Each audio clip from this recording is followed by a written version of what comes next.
નમસ્કાર.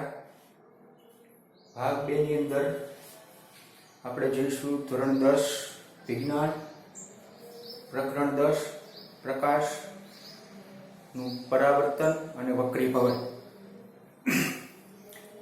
ભાગ 1 ની અંદર આપણે પ્રકાશના પરાવર્તનની ઘટના વિશે અભ્યાસ કર્યો, પરાવર્તનના નિયમો જોયા.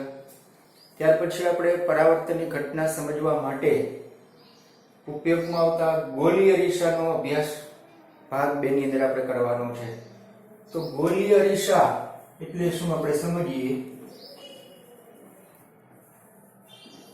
ગોળીય અરીસા દ્વારા પરાવર્તનની ઘટના સમજી શકાય. ગોળીય અરીસા બે પ્રકારના છે, અંતર્ગોળ અને બહિર્ગોળ. તો પહેલા આપણે અંતર્ગોળ અરીસાની વાત કરીએ.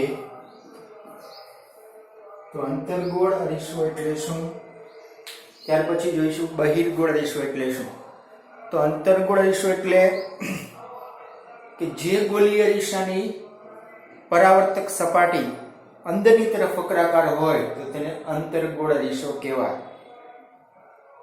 એ જ રીતના બહિર્ગોળ અરીસો એટલે શું, કે જે ગોળીય અરીસાની પરાવર્તક સપાટી બહારની તરફ પરાવર્તક હોય તો તેને બહિર્ગોળ અરીસો કહેવાય.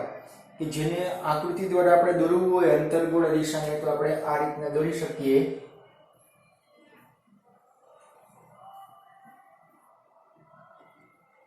કે જેની પરાવર્તક સપાટી અંદરની તરફ વક્રાકાર છે અને બહારની સપાટી વક્રાકાર નથી, તો તેને આ રીતના છાયા પ્રકાશ અથવા તો કલર કરેલો હોય આકૃતિમાં, જેને આ રીતના દર્શાવી શકાય કે એ સપાટી પરાવર્તક નથી હોતી. બરાબર. તો જેને કહેવાય અંતર્ગોળ અરીસો. એ જ રીતના બહિર્ગોળ અરીસો. તો બહિર્ગોળ અરીસાની આપણે વાત કરીએ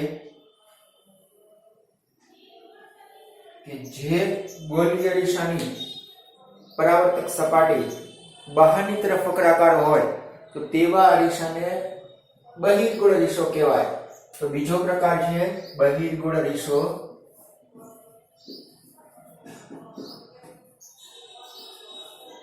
તો બહિર્ગોળ અરીસો કે જેની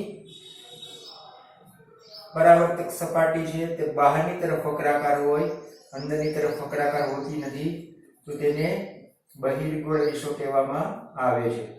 બરાબર. તો આ રીતના બહિર્ગોળ અરીસો કે જેની બહારની સપાટી વક્રાકાર છે, અંદરની તરફની સપાટી પરાવર્તક નથી, તો તેને આ રીતના આકૃતિમાં છાયા પ્રકાશ દ્વારા દર્શાવી શકાય, અથવા તો આપણે વાસ્તવિક રીતે કલર કરેલો હોય એ ભાગમાં કોટિંગ કરેલો હોય છે, જે તરફ આપણે જોઈએ એ તરફ આપણને મોઢું દેખાતું નથી. બરાબર. તો આ રીતના બહિર્ગોળ અરીસો અને અંતર્ગોળ અરીસો બે પ્રકારના અરીસા આવેલા હોય છે. બરાબર. ત્યાર પછી આપણે જોઈએ કે આ અરીસાને સમજવા માટે આપણે તેના પદો સમજવા પડે. ગોળીય અરીસા દ્વારા પરાવર્તનની ઘટના સમજવી હોય તો એના જરૂરી પારિભાષિક શબ્દો જેને કહેવાય એનો આપણને પૂરતો ખ્યાલ હોવો જોઈએ. બરાબર. ત્યાર પછી આપણે આગળ જોયું હતું એક ઉદાહરણ દ્વારા, ચમચીના ઉદાહરણ દ્વારા ગોળીય અરીસા વધારે સમજી શકાય. તો આપણે ભાગ 1 ની અંદર જોયું કે ચમચીની અંદરની સપાટી છે એ તરફ મોઢું રાખીને જોઈએ તો એ અંતર્ગોળ અરીસો કહેવાય. બહારની સપાટી છે વક્રાકાર, એ તરફ મોઢું રાખીને જોઈએ તો એ ચમચી થઈ જાય બહિર્ગોળ અરીસો. બરાબર. ત્યાર પછી પારિભાષિક શબ્દો આપણે સમજવાના છે. તે પારિભાષિક શબ્દો ક્યાં ક્યાં છે. તો પહેલા આપણી આગળ આવે ધ્રુવ P. તો ગોળીય અરીસાનું ધ્રુવ P એટલે શું.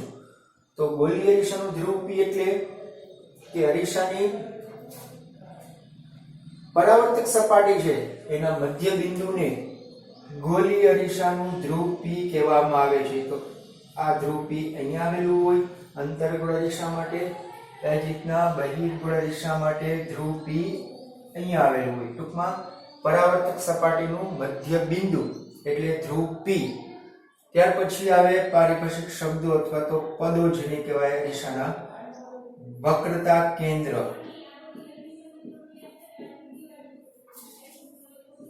જેને કેપિટલ C વડે દર્શાવવામાં આવે છે. તો ગોળીય અરીસાનું વક્રતા કેન્દ્ર એટલે શું? તો વક્રતા કેન્દ્ર એટલે કે ગોલીય અરીસા જે પોલા ગોળામાંથી બનેલા હોય એ પોલા ગોળાના કેન્દ્રને ગોલીય અરીસાનું વક્રતા કેન્દ્ર કહેવામાં આવે છે. દાખલા તરીકે આપણે આગળ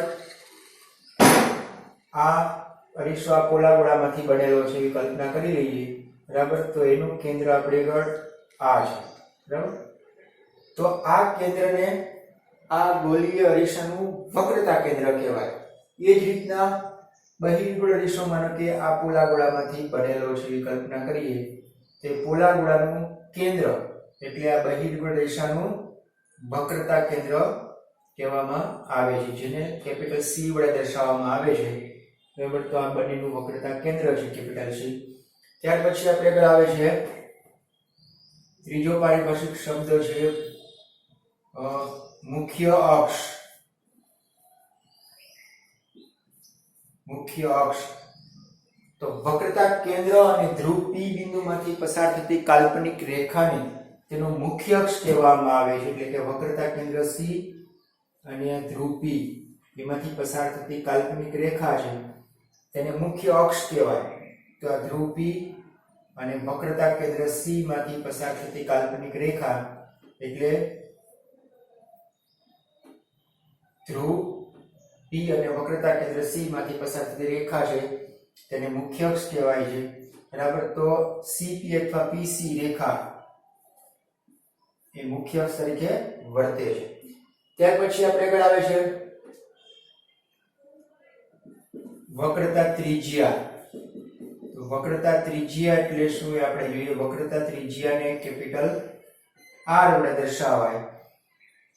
ગોલીય અરીસા જે પોલા ગોળામાંથી બનેલા હોય એ પોલા ગોળાની ત્રિજ્યાને આપેલા ગોલીય અરીસાની વક્રતા ત્રિજ્યા કહેવાય.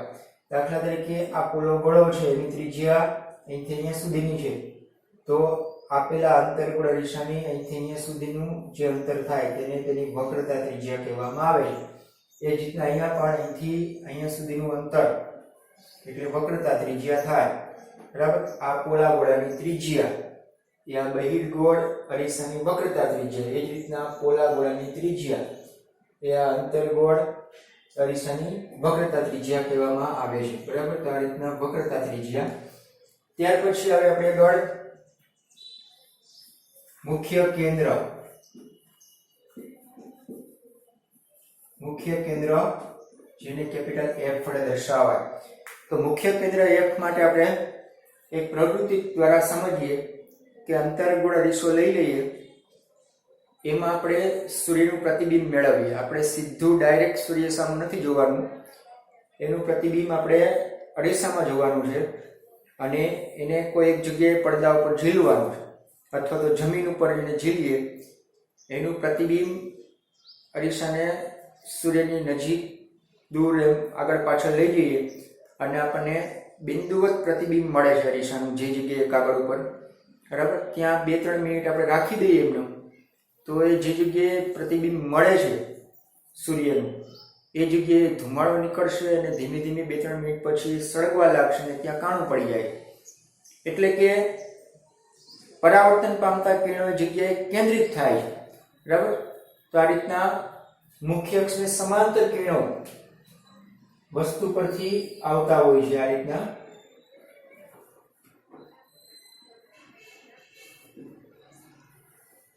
સમાંતર કિરણો આવે છે અને તે પરાવર્તન પામીને જે જગ્યાએ કેન્દ્રિત થાય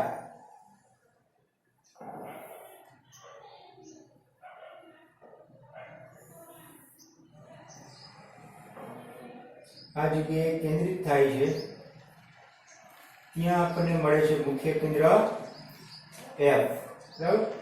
તો આ રીતના પ્રતિબિંબ જે જગ્યાએ મળતું હોય તેને મુખ્ય કેન્દ્ર F કહેવાય. એ જ રીતના બહિર્ગોળ અરીસા માટે આપણે વાત કરીએ તો બહિર્ગોળ અરીસાની મુખ્ય અક્ષને આપણે લંબાવી દઈએ આ તરફ અને એમાં પણ મુખ્ય અક્ષની સમાંતર કિરણો આપાત કરવામાં આવતા હોય તે કિરણો મુખ્ય કેન્દ્રમાંથી વિકેન્દ્રિત થતા હોય તેવો આપણને ભાસ થાય છે. તો આ રીતના મુખ્ય અક્ષની સમાંતર કિરણો આપાત કરવામાં આવે ને જે બિંદુએથી વિકેન્દ્રિત થતા હોય તેવો આપણને ભાસ થાય તે બિંદુને બહિર્ગોળ દિશાનું મુખ્ય કેન્દ્ર F કહેવામાં આવે છે. અહીંયા કિરણો વિકેન્દ્રિત થાય છે, આ રીતના છૂટા પડે છે.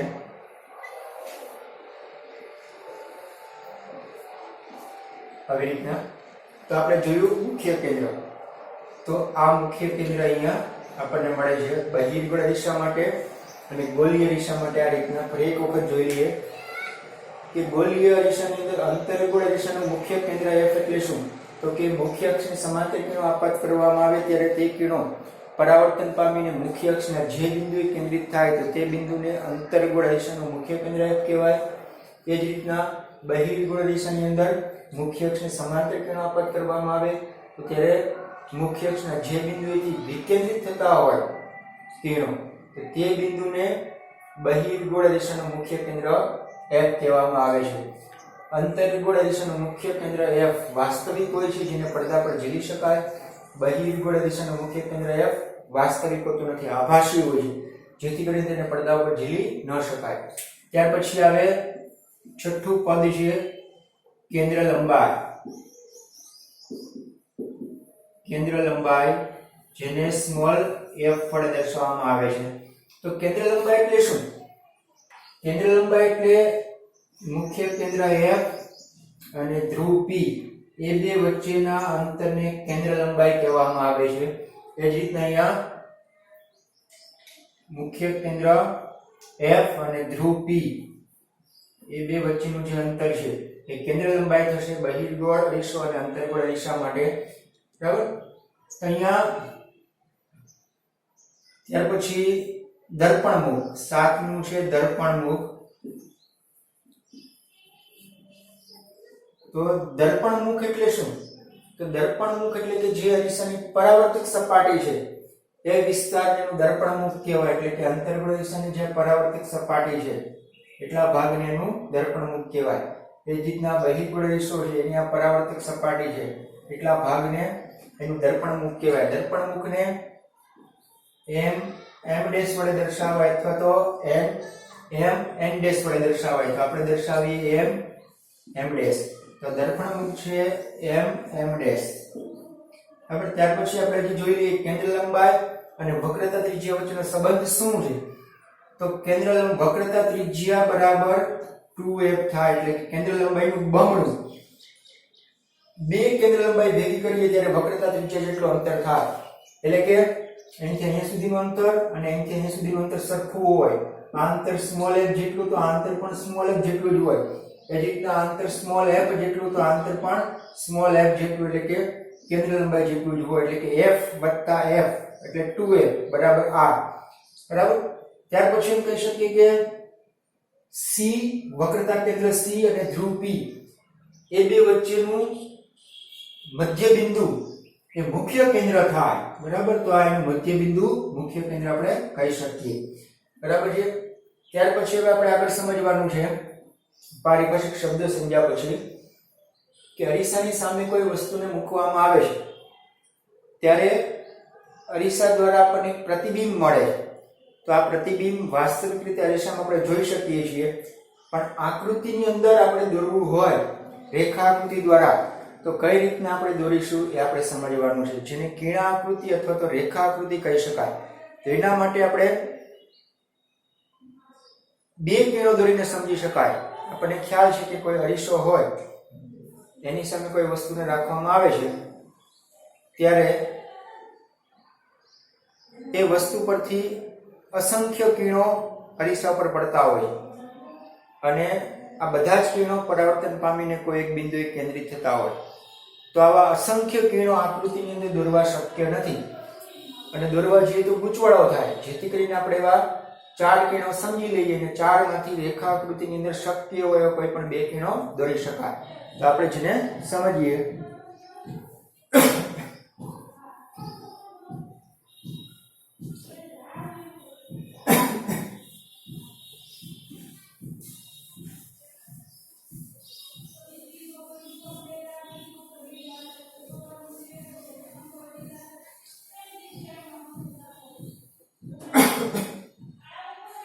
તો જેની અંદર આપણે આગળ પહેલું કિરણ છે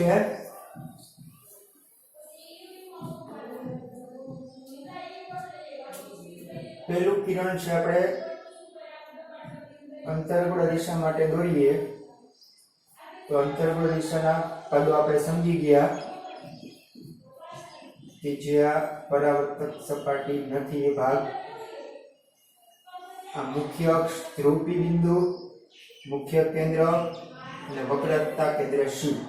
તો પહેલું કિરણ આપણે દોરી શકીએ, મુખ્ય અક્ષને સમાંતર કિરણ દોરવામાં આવે તો તે પરાવર્તન પામીને મુખ્ય કેન્દ્ર F માંથી પસાર થાય તેવું દોરી શકીએ.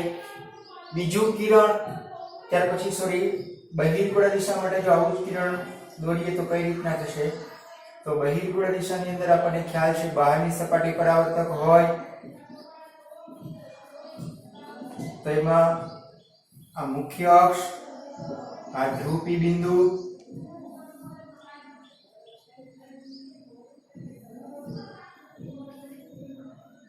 અહીંયા F અને વક્રતા કેન્દ્ર C. તો મુખ્ય અક્ષને સમાંતર કિરણમાં આપાત કરવામાં આવે તો તે કિરણ મુખ્ય કેન્દ્ર F માંથી વિકેન્દ્રિત થતું હોય તેવો ભાસ થાય.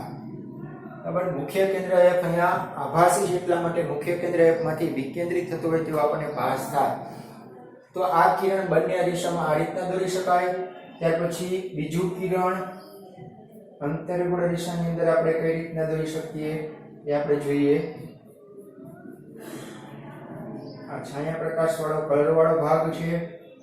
આ મુખ્ય અક્ષ આપણે સમજી ગયા, ધ્રુવી બિંદુ, આ મુખ્ય કેન્દ્ર અને વક્રતા કેન્દ્ર C. આ મુખ્ય અક્ષને સમાંતર કિરણ દોરીએ તો મુખ્ય કેન્દ્ર F માંથી પસાર થાય, પરંતુ જો મુખ્ય કેન્દ્ર F માંથી પસાર થતું કિરણ આપાત કરવામાં આવે તો તે પરાવર્તન પામીને મુખ્ય અક્ષને સમાંતર ગતિ કરે છે. એ જ રીતના જો બહિર્ગોળ દિશો હોય તો બહિર્ગોળ દિશાની અંદર બહારની સપાટી પરાવર્તક હોય, આ મુખ્ય અક્ષ આપણે દોરીએ, અહીંયા ધ્રુવી, વક્રતા કેન્દ્ર, મુખ્ય કેન્દ્ર. હવે એમાં મુખ્ય કેન્દ્રમાંથી પસાર થતું કિરણ એમ ન બોલી શકીએ આપણે. મુખ્ય કેન્દ્ર F ની દિશામાં આગળ વધતું કિરણ આભાસી હોવાથી એમાંથી પસાર થાય છે એમ ના કહી શકીએ, પણ મુખ્ય કેન્દ્ર F ની દિશામાં આપાત થતું કિરણ આભાસી વસ્તુ જ્યારે દોરીએ ત્યારે તૂટક લાઈનથી દોરવામાં આવતું હોય છે. તો મુખ્ય કેન્દ્ર F ની દિશામાં આગળ વધતું કિરણ પરાવર્તન પામીને મુખ્ય અક્ષને સમાંતર ગતિ કરે છે. તો આપણે બંને કિરણો જોયા, બરાબર. તો બંને કિરણોમાં આપણે જોઈએ ફરી એક વખત, જો અંતર્ગોળ દિશો હોય તેમાં મુખ્ય અક્ષને સમાંતર કિરણ આપાત કરવામાં આવે અથવા તો આપણે કિરણ આકૃતિની અંદર દોરીએ તો તે કિરણ પરાવર્તન પામીને હંમેશા મુખ્ય કેન્દ્ર F માંથી પસાર થાય. બહિર્ગોળ દિશો હોય તો તે મુખ્ય અક્ષને સમાંતર કિરણ આપાત કરવામાં આવે તો તે મુખ્ય કેન્દ્ર F માંથી વિકેન્દ્રિત થાય છે. હવે બીજું કિરણ આપણે દોરી શકીએ, મુખ્ય કેન્દ્ર F માંથી પસાર થતું કિરણ દોરવામાં આવે તો તે કિરણ પરાવર્તન પામી મુખ્ય અક્ષને સમાંતર રહે છે. એ જ રીતના જો બહિર્ગોળ દિશો હોય તો તેમાં મુખ્ય કેન્દ્ર F ની દિશામાં આગળ વધતું કિરણ પરાવર્તન પામીને મુખ્ય અક્ષને સમાંતર રહે છે. બરાબર. તો આ રીતના બે કિરણો આપણે જોયા. ત્યાર પછી ત્રીજું કિરણ આપણે સમજીએ. તો ત્રીજું કિરણ છે કે બહિર્ગોળ દિશા માટે આપણે દોરીએ આ રીતના છાયા પ્રકાશ વાળો ભાગ, આ ધ્રુવી બિંદુ, અહીંયા F અને વક્રતા કેન્દ્ર C. વક્રતા કેન્દ્ર C માંથી પસાર થતું કિરણ દોરવામાં આવે, આપાત કરવામાં આવે, બરાબર.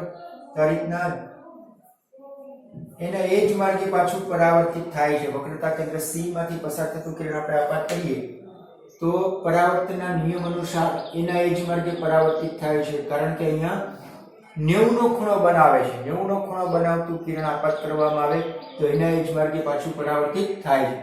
એ જ રીતના બહિર્ગોળ દિશો હોય તો એમાં પણ એ જ રીતના એક કિરણ પરાવર્તિત થાય છે. તો આ બહિર્ગોળ દિશો આપણે દોરીએ કે જેની અંદર પણ ખ્યાલ છે ધ્રુવ P બિંદુ, અહીંયા F અને વક્રતા કેન્દ્ર C. તો વક્રતા કેન્દ્ર C પણ અહીંયા આભાસી છે. તો વક્રતા કેન્દ્ર C માંથી પસાર વક્રતા કેન્દ્ર C ની દિશામાં આગળ વધતું કિરણ એના એ જ માર્ગે પાછું પરાવર્તિત થાય છે. જે માર્ગે જાય છે એ જ માર્ગે પાછું વળે છે, કારણ કે આપણે 90 ના ખૂણે આપાત કરીએ છીએ એટલા માટે એ પણ એના જ માર્ગે પાછું પરાવર્તિત થાય છે. ત્યાર પછી ચોથું કિરણ આપણે દોરી શકીએ આંતરગોળ રેષો માં મુખ્ય અક્ષ, ધ્રુવ P બિંદુ, મુખ્ય કેન્દ્ર અને વક્રતા કેન્દ્ર C. ચોથું કિરણ એવું દોરી શકાય કે મુખ્ય અક્ષ અને અરીસાના ધ્રુવ P બિંદુએ ચોક્કસ માપનો ખૂણો બનાવતું કિરણ, મુખ્ય અક્ષ પર ધ્રુવ P બિંદુએ ચોક્કસ માપનો ખૂણો બનાવતું કિરણ આપાત કરવામાં આવે તો તે કિરણ એટલા જ માપનો ખૂણો બનાવી અને પરાવર્તિત થાય છે. અહીંયા જેટલા માપનો ખૂણો બનેલો એટલા માપનો જ ખૂણો બને છે. તો આ ખૂણો છે આપાત કોણ અને આ ખૂણો છે પરાવર્તન કોણ. બરાબર, એટલા જ માપનો ખૂણો બનાવીને પાછું પરાવર્તિત થાય છે. એ જ રીતના અંતર્ગોળ બહિર્ગોળ રેષો હોય તેમાં પણ એ જ વસ્તુ બને છે. આ મુખ્ય અક્ષ, ધ્રુવ P બિંદુ, આ F વક્રતા કેન્દ્ર. તો ધ્રુવ P બિંદુએ કોઈ ચોક્કસ માપનો ખૂણો બનાવતું કિરણ આપાત કરવામાં આવે એટલા જ માપનો ખૂણો બનાવતું કિરણ પરાવર્તિત થાય છે. તો આ આપાત કોણ છે અને આ પરાવર્તન કોણ છે. બરાબર, તો આ ચાર કિરણો જ્યારે અરીસાની સામે કોઈ વસ્તુને રાખવામાં આવે છે ત્યારે રેખાકૃતિની અંદર અથવા તો કિરણાકૃતિ દ્વારા અરીસાની સામે કોઈ વસ્તુને રાખેલી છે, વસ્તુનું પ્રતિબિંબ આપણે આકૃતિમાં દોરવું હોય તો કઈ રીતના દોરીશું? તો એના માટે આપણે આ ચાર કિરણોમાંથી ઓછામાં ઓછા 2 કિરણો દોરવાના હોય છે અને 2 કિરણો કોઈ એક જગ્યાએ ભેગા થાય છે એ જગ્યાએ આપણને પ્રતિબિંબ મળે છે. તો શક્ય હોય એવા કોઈ પણ 2 કિરણો દોરી શકાય છે. 4 કિરણો દોરવાની જરૂર નથી. બરાબર, 3 પણ તમે દોરી શકો, પણ આપણે 2 જ કિરણોથી આપણને પ્રતિબિંબ મળી જાય છે. બરાબર, તો આમ આપણે જોયું કે અરીસાની સામે કોઈ વસ્તુને રાખવામાં આવે છે ત્યારે તે વસ્તુ અસંખ્ય પ્રકાશના બિંદુવત ઉદ્ગમ સ્થાન તરીકે વર્તે છે. તો અસંખ્ય બિંદુઓમાંથી અનંત કિરણો નીકળતા હોય અને પરાવર્તન પામીને કોઈ જગ્યાએ કેન્દ્રિત થાય ત્યારે પ્રતિબિંબ મળતું હોય, પણ આવા અનંત કિરણો આકૃતિમાં દોરવા શક્ય નથી. તો જેથી કરીને આપણે કોઈ એવા 2 કિરણો દોરીને જ આકૃતિ દોરી શકાય છે, રેખા આકૃતિ અથવા તો કિરણ આકૃતિ. તેમાંથી આપણે 4 કિરણો સમજ્યા, એમાંથી કોઈ પણ 2 કિરણો દોરી શકો છો. તો ક્યાં 4 કિરણો? પર એક વખત એક તો મુખ્ય અક્ષને સમાંતર કિરણ દોરવામાં આવે અથવા આપાત કરવામાં આવે તો તે કિરણ પરાવર્તન પામીને મુખ્ય કેન્દ્ર F માંથી પસાર થાય અંતર્ગોળ દિશા માટે. બહિર્ગોળ દિશાની અંદર મુખ્ય અક્ષને સમાંતર કિરણ દોરવામાં આવે તો તે મુખ્ય કેન્દ્ર F માંથી વિકેન્દ્રિત થતું હોય તેવો ભાસ થાય તેવું કિરણ દોરી શકાય. બીજું કિરણ આના કરતા બિલકુલ વિરુદ્ધ, મુખ્ય કેન્દ્ર F માંથી પસાર થાય તો આ મુખ્ય કેન્દ્ર F માંથી પસાર થતું કિરણ દોરીએ તો તે કિરણ પરાવર્તન પામીને મુખ્ય અક્ષને સમાંતર રહે છે. એ જ રીતના બહિર્ગોળ રેષો હોય તો તેમાં મુખ્ય કેન્દ્ર F ની દિશામાં આગળ વધતું કિરણ દોરવામાં આવે તો તે કિરણ પરાવર્તન પામીને મુખ્ય અક્ષને સમાંતર રહે છે. એ જ રીતના ત્રીજું કિરણ વક્રતા કેન્દ્ર C માંથી પસાર થતું કિરણ આપાત કરવામાં આવે તો તે કિરણ એના એ જ માર્ગે પરાવર્તિત થાય છે. અંતર્ગોળ રેષો હોય કે પછી બહિર્ગોળ રેષો હોય, બંનેમાં એ જ નિયમ લાગુ પડે છે. બરાબર છે. તો અહીંયા પણ વક્રતા કેન્દ્ર C ની દિશામાં આપાત થતું કિરણ પરાવર્તન પામીને એના જ માર્ગે પાછું ફરે છે. ત્યાર પછી ચોથું કિરણ અરીસાના મુખ્ય અક્ષ પર ધ્રુવ P બિંદુએ ચોક્કસ માપનો ખૂણો બનાવતું કિરણ આપાત કરવામાં આવે તો એટલા માપનો જ ખૂણો બનાવી અને કિરણ પરાવર્તિત થાય છે. તો બંનેમાં સરખું જ છે. તો આપાત કોણ બને છે અને પરાવર્તન કોણ બને છે. બરાબર છે. તો આ રીતના આપણે ભાગ 2 ની અંદર ગોલીય અરીસાની વ્યાખ્યા, ત્યાર પછી ગોલીય અરીસાના પદો સંજ્ઞા અને આકૃતિ દોરવા માટે ક્યાં 2 કિરણનો ઉપયોગ કરી શકાય, બરાબર, એ આપણે સમજણ મેળવી. તો આકૃતિ દોરીને પ્રેક્ટિસ કરવી પડે તો પ્રેક્ટિસ કરવી જરૂરી છે. ત્યાર પછી આપણે આગળના ભાગમાં જોઈશું થેન્ક યુ.